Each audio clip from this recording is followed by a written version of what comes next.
陳宇橋。天文台最早聽晚至星期三嘅初時發出1號戒備信號。天文台話，位於南海中部嘅廣闊低壓區，預料會喺今明2日逐漸發展為熱帶氣旋。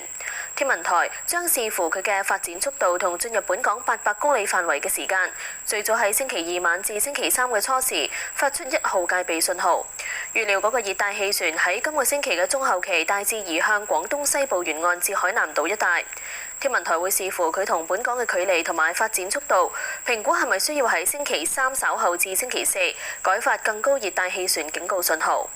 本港未來1-2日持續酷熱，但係隨住嗰個熱帶氣旋靠近，今個星期後期風勢頗大，間中有狂風驟雨，海有湧浪。